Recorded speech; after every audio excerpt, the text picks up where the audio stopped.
Yung sa Parmali din, hindi din nila masagot. Sabi ho dito, mga kababayan, sa balita naman ito, di ba, sila Duque, o yan, mga ganyan, sa Parmali, mga bossing, Michael Yang, isa din ho yan sa hindi nila sinasagot, mga kababayan. Sabi po dito sa balita na to, September 1, 2021. Kumbaga, inaano lang ho natin inilalabas lang ho natin, baka nakakalimutan ng mamamayang Pilipino. Dahil nga sabi natin, wag naman sana yung natatabunan at yung diskarte nilang, hayaan mo na yan. Makakalimutan din ng sambayan ng Pilipino yan. Ayaw natin ho ng ganun, mga boss, di ba? Kaya ngayon, ito, ulitin ko 2021 na yan, luma na ito, pero hanggang ngayon, walang malinaw na kasagutan. Duterte is the mastermind in 8.6 billion Parmali heist, no? At ang nagsabi niyan is si Senator De Lima noong 2021. Biruin nyo yung tapang ni Senator De Lima. Kailan lang ba nakalabas si Senator De Lima? Ito lang, 2024 lang yata, di ba? Ibig sabihin, nandoon pa siya sa loob ng kulungan niyan. Nung binabangkit niya, yung mga yan. Opposition Senator Leila De Lima, on Wednesday expressed belief that President Duterte is the mastermind behind the awarding of the 8.7 billion contract to Parmali Corporation. Parang may narinig pa ako doon na maliit lang yung kumpanya pero grabe, ang laki nung inaward sa kanilang proyekto para dyan sa Parmali. Diba? De Lima said, this is evidence, following Duterte's own admission of his link to all the persons involved in the transaction, including his former economic advisor na si Michael Yang nga. Na ang sinasabi ng lahat, tokhang kayo, tokhang toktang tokhang hang. Tapos, yung malalaki wala. At may mga nagsasabi na kaya daw po ginawang economic advisor itong si Michael Yang, kumbaga para hindi nga naman magalaw nung mga otoridad. Pero sinasabi nila, sangkot din daw po ito sa mga illegal na aktibidades. From China, papasok ng Pilipinas, mga ipinagbabawal na gamot, at ito naman, Parmali naman.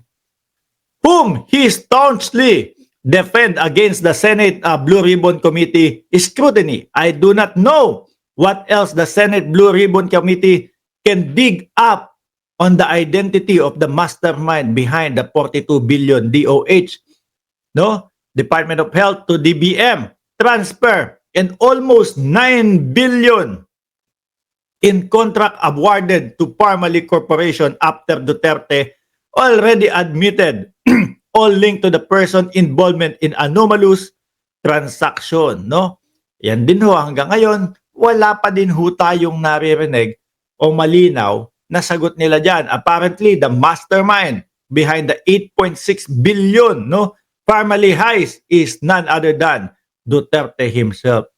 Sabi ko, na actually, kami nun nagbakasyon kami sa Pilipinas, habang COVID, pahinga.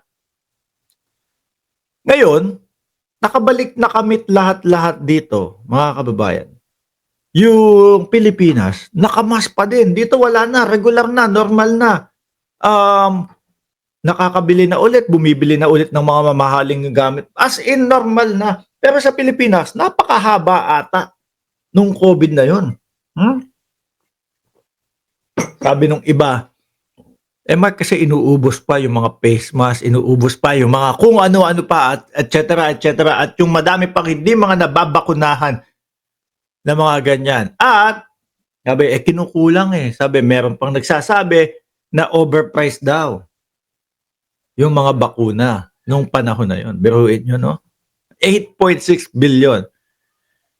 Maybe the AMLAC o Anti-Money Laundering Council can enlighten us on the covered and suspicious transactions that are most likely identified in Duterte's bank account, since the start of the pandemic and shed light on the utterly corrupted nature of being who is Rodrigo Duterte. Alam niyo ho mga kababayan, ako like kunyari, nag-send ako, lumagpas lang ng $10,000 o sabihin mo ng 10,000 no US dollars ang nag-transaction.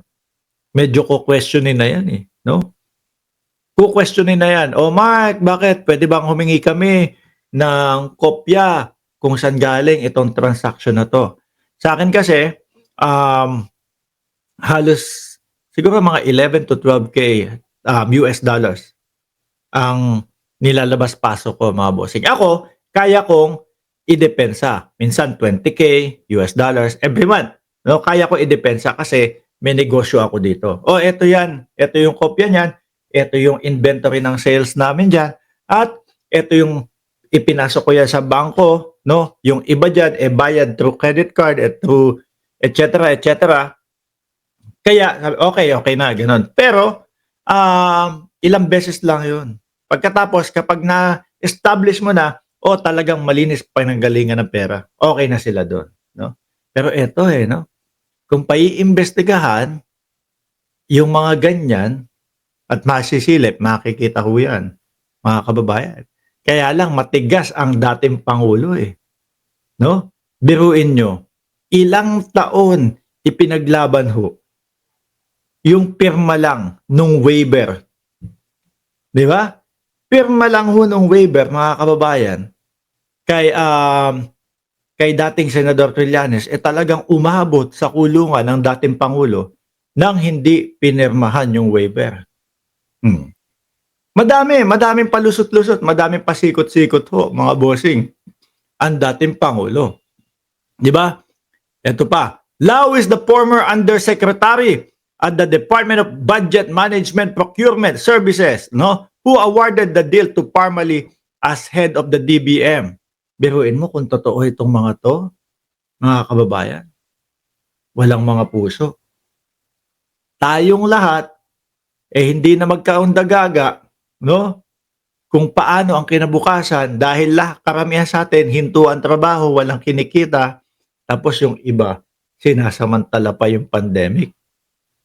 That is why Lau had no problem making the rounds in high government offices, no? PMS Undersecretary, HLURB CEO before settling the DBM Undersecretary. With this whole picture gratuitously drawn for us by Duterte, the Senate Blue Ribbon Committee now does not even need to connect Bongo. This whole corruption networking involved Duque, Christopher Lau, Michael Yang, Parmali, and Duterte. Sabi ho dyan, mga kababayan. Ngayon, ang tanong natin, ito kayang mga ito ay makaapekto po kaya? No? O gumatong po kaya doon sa pinag-uusapan na impeachment trial ng ating Vice Presidente sa darating na, kung hindi ako nagkakamali, July 21 o July 26. Isa doon sa petsa na yon, mga bossing. Tingin ko talagang lahat mauungkat ho yan. No? Mauungkat at mauungkat pati yung mga joint account ng presidente at vice-presidente. Tingin ko, sisilipin po lahat yan, mga kababayan. Especially, ito nga, yung nagkalat ng mga pangalan, no? With resibo. Na Kokoy Villamin, Mary Grace Piatos, ito po ay patungkol lahat sa confidential funds, mga kababayan. Lahat po yan, no? Idadagdag mo pa dyan yung banta ng BP Sara sa ating presidente, asawa ng presidente, at pinsan ng presidente. Lahat po yan, patong-patong, mga bossing. Kumbaga,